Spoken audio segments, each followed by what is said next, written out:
कभी करती हैं मुलाकातें, कभी करती हैं मुलाकातें, कभी यादों में बरसातें, किताबें करती हैं बातें, किताबें करती हैं बातें।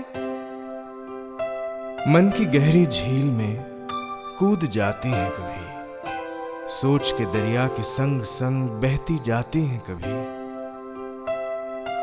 चाहे शाम हो या हो रातें, किताबें करती हैं बातें।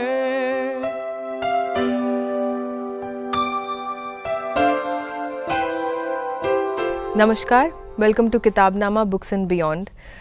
Today we have with us Ms. Deepti Kapoor. She has worked as a journalist. She lives and writes in Goa. A Bad Character is her first novel. Deepti, welcome to the show. Thank you for having me. Can you tell us who or what is the bad character in your book? What is the book all about? How did you get to writing the book? A Bad Character is about a young woman finding herself against the backdrop of a dangerous city like Delhi, where she recounts her first relationship with an older man who's recently returned from New York. So this is a relationship that both shatters and transforms her, and that is essentially at the core of the novel. Why did I choose the title, Bad Character? Yeah. So I was always interested when I read news reports and neighbors talking, police saying, oh, this person's a bad character, this one, for very small flimsy reasons. You hear it all the time in India. You come home late, a woman wears short, a skirt or jeans even. It could be any reason. It could be to describe a man as well. So I was interested in exploring that phrase, both as, an ironic title, but also to say, yes, this girl is a bad character. The guy in the relationship, the guy in the novel is a bad character. The city of Delhi is a bad character. And maybe no one is a bad character. So it was also, it was ironic, but it was also a proud declaration. So it had sort of multiple meanings. The novel, as we know, is set in Delhi. You have shown the city in all its colors, from the bookstores of Khan Market to the drug-stuck lanes of Paharganj to rapes for headlines. Tell us why you chose Delhi as your setting for the book, and why post-millennium Delhi, why that period in time? So you have to write about what you know. I strongly believe that. I lived in Delhi between, I'd say, 98 to 2008, which is turn of the century, as you said, post-millennial. I had formative experiences. I went to college. I fell in and out of love. I started my working life here. I saw things. I experienced things. So in that case, it had to be Delhi, because this is where I had my life. This is not a novel where you could, you have an issue and then you could say, okay, or a story, I will place it in this city. It could be Delhi, it could be Bombay, it could be Bangalore. It's not that kind of novel. These were things that happened in Delhi, so Delhi was the obvious city. I also have, I suppose, a love-hate relationship with the city. It inspires me, but it also terrifies me and terrorizes me, especially when I lived here. I was a journalist for years, so of course I had to drive around the city, finding stories, talking to people, and that's how I collected so many stories. So it's like I knew Delhi, in my bones. It haunted me. And it's such an incredible city with so many stories. It's landlocked, it's angry, it's aggressive, but at the same time I feel like there's this desire that runs through its streets. You have that weight of history. You have the fact that you can go from Nehru Place to Tughlakabad. In half an hour you can go from a new city to an old city. You have buildings that are thousands of years old, and then you have those big malls that have recently come up. So there's a lot that that Delhi offers in terms of possibilities of fiction, which I feel writers don't explore that much. I mean, Bombay gets so much representation in film and fiction, Delhi not so much. So that was the other reason I thought I should try and do something with Delhi. Also, if we talk about literary style, it's difficult to believe this is your first novel. This is you have adopted a complete non-linear narrative for the novel. Tell me how essential was this for your plot, if at all. Also talking about language and form, one can see that there's this the usage of staccato writing, of penetrating, fierce, and very straight language. You think that is, if Delhi could talk, it would talk in that language to you? Okay, so I'm going to start with the first question, which is The narrative. the narrative. So when I started to write it, I thought I'm going to do a quick pulpy novel, like a thriller. I'm going to finish it in 6 months. It would be in third person, 100,000 words, because that's what I was advised would sell. But then, as I started to write this, you know, things like memories, ideas, associations start to creep in. And then I thought it just didn't work. That form that I thought, that sort of plot-based, linear A to B narrative, it didn't work. And so then that's when after a lot of rewriting, this non-linear narrative came into play. And Delhi is such a fragmented city. It's a very masculine and aggressive city as well. So I was trying to find a way to harness this energy, this masculine energy of Delhi, and sort of the male narrative, but to flip it, to make it something else.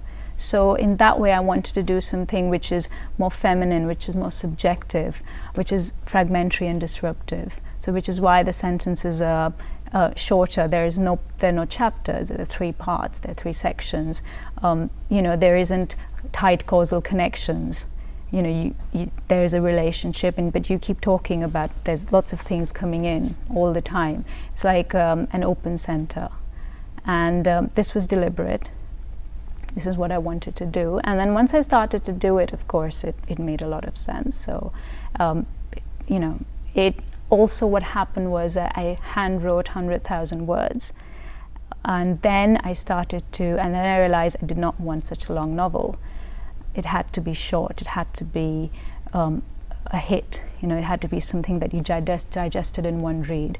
So then came the harder part, which was condensing it, making it shorter and shorter, and that's how that staccato nature of the writing came into play. You know, the disruption to the text. It was very deliberate to disrupt it all the time. You know, to make you, you think that you're on one place, and then you suddenly, it's very slippery. It wants to slip into the layers, and that's how it came about. Why do you think Indian writers in English, especially women writers from India, do not explore themes like sexuality, violence, and abuse in the city more often, or more freely rather?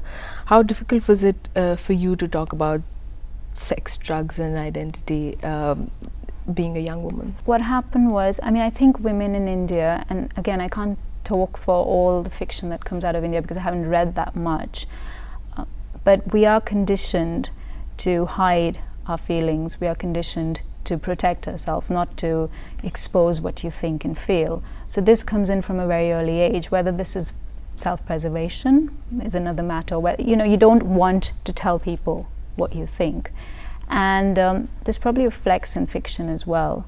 And this was again something I wanted to fight. I wanted to transgress. I wanted to push boundaries. How difficult was it for you? It was so.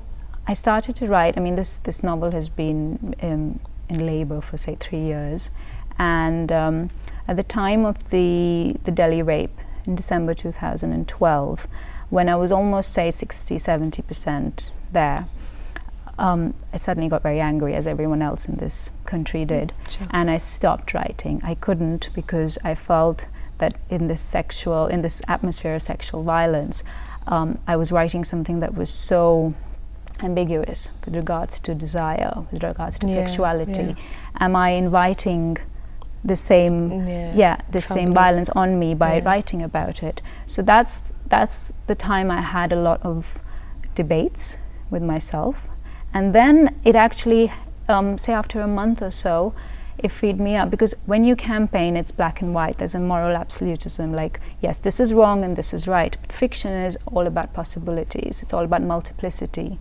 And you know, if you give in to the forces that try to limit or dictate a woman's behavior, then you're just as bad as the men. Sure. So, and then I thought it's actually even more important to be raw, you know, to shock. I mean, I didn't want to shock, but if that, you know, if some people are shocked, then Did you that fear happens. any consequences? Did you face any consequences? No, not really. I think, well, you know, it's very early days. I don't know if, you know, it hasn't offended anyone yet. And I'm also just talking about, you know, my family's been very supportive.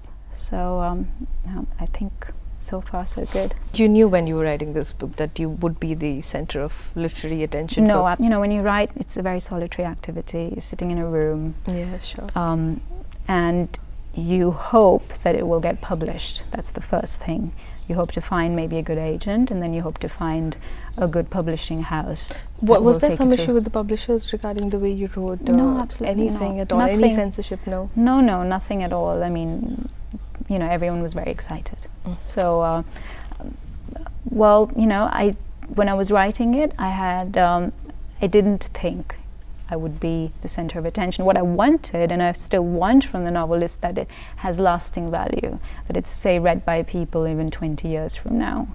You know, the way I engage with dead writers, you know, people who've written mid 20th century European or Japanese literature, and I can still read it and feel the words, and they haven't lost their freshness.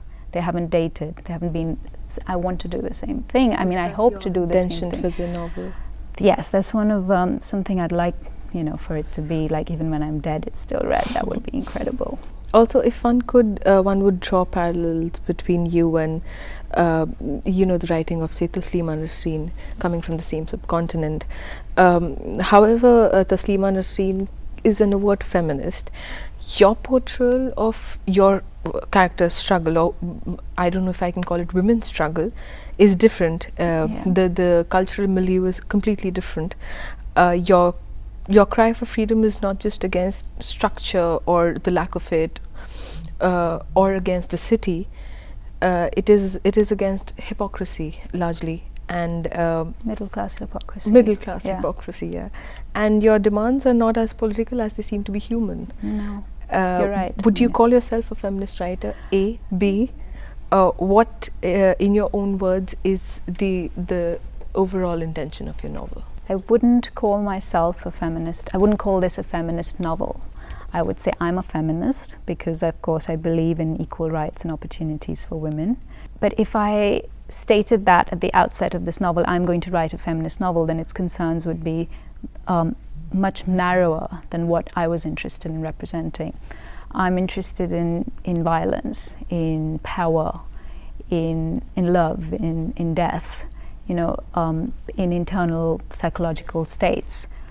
And these are things I'm interested in exploring ambiguity, in not having easy answers to things. Now, if I presented, say, a feminist point of view, or, you know, and said this is like it is, then I'd also maybe have to present answers. I mean, it would be a completely different novel, and I wouldn't be happy with it. Here, I'm much more free to explore the things I want to write about. But then at the same time, I am writing about, you know, women, and you know, there's a seething anger that sort of And you are a undercuts the woman. novel. Yeah. So, you know, so it does have feminist concerns, but it could even anger some feminists because it's not answering any problems, you know. Sure. So it's what I wanted to do. So you don't claim to be self-righteous. No, not at all. You know, because again, there's quite a lot of ambiguity in what the protagonist wants. Sure. She wants freedom, but at the same time, you know, there are parts in the novel where she's being controlled. You know, again, I don't want to give away too much, but so there is a lot of, you know, there's dissonance. For me, this novel doesn't, you know, it's like witchcraft. It doesn't do what it's told. You know, it almost wants to disappoint. Just when you think you can get behind this girl, she will disappoint you. Because in India, you're constantly being told what to do, you know. everyone, whether it's your family, whether it's, society, your teachers, even if it's newspapers, the soap operas, that I watch sometimes, women constantly telling other women what to do, society dictating behavior. So the point of this novel was also like, I will disappoint, I will not do what I'm told.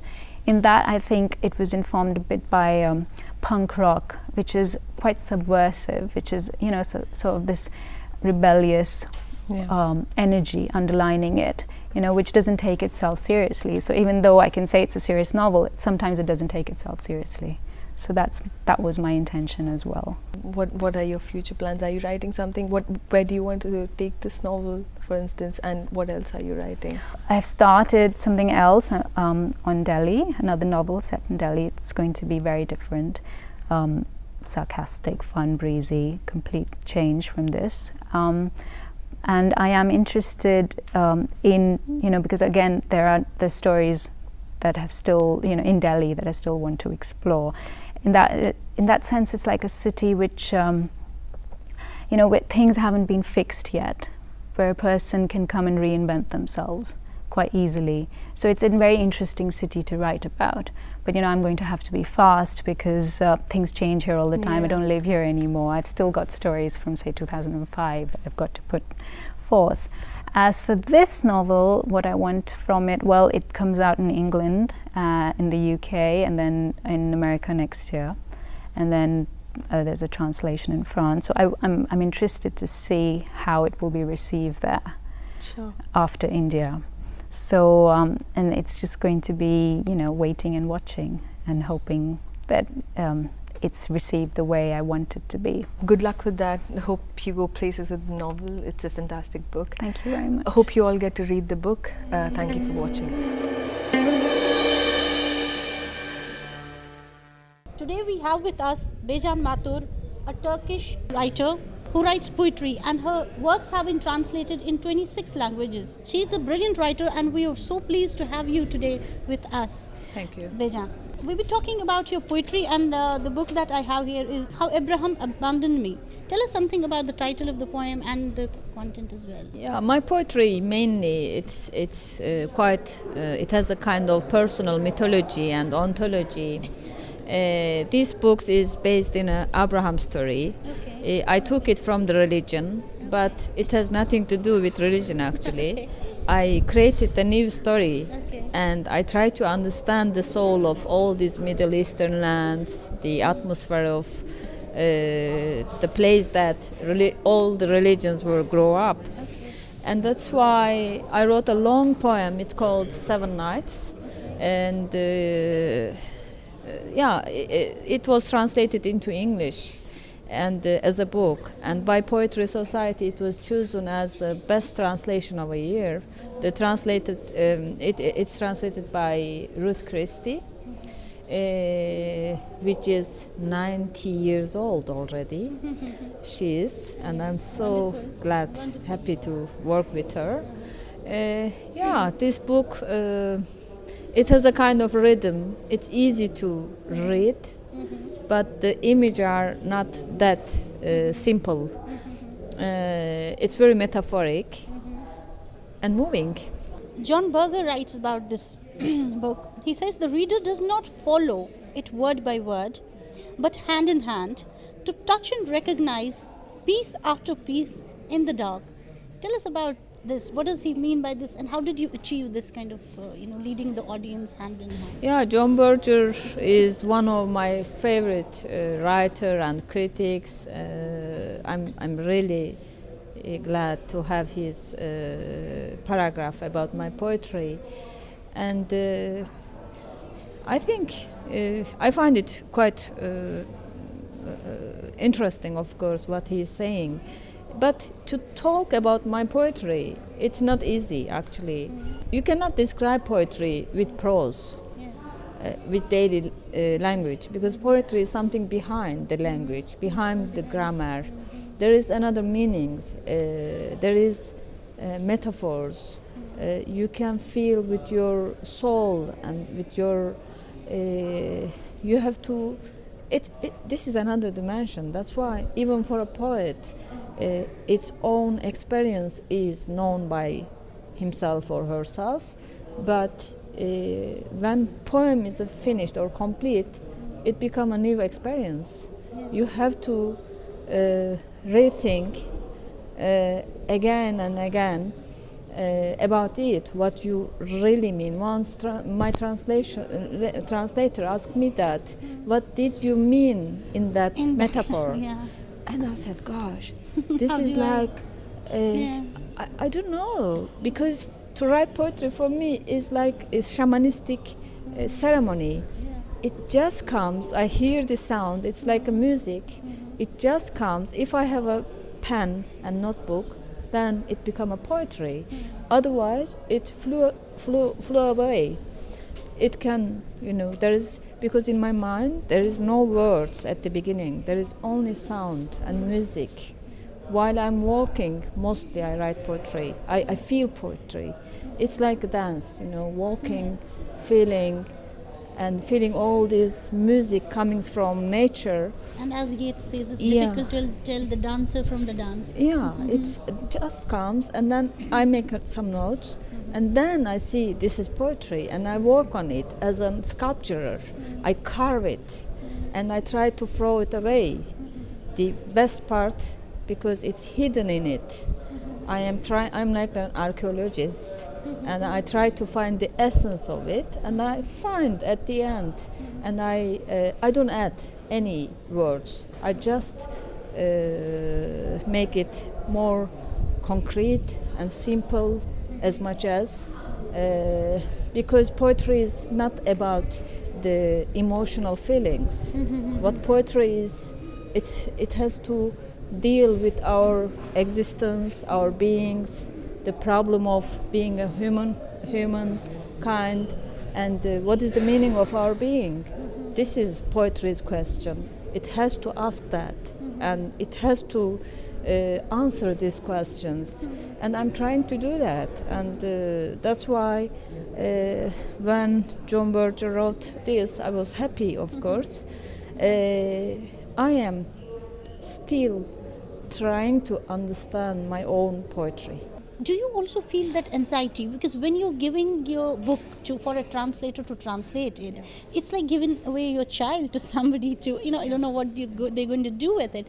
Do you often feel that anxiety, and do the, translators often come up to your expectations that way? Because I'm actually, poet has to be very fussy about choosing translator. I am too. There is no rush. I can wait. I'm quite patient about the finding translator, because translators'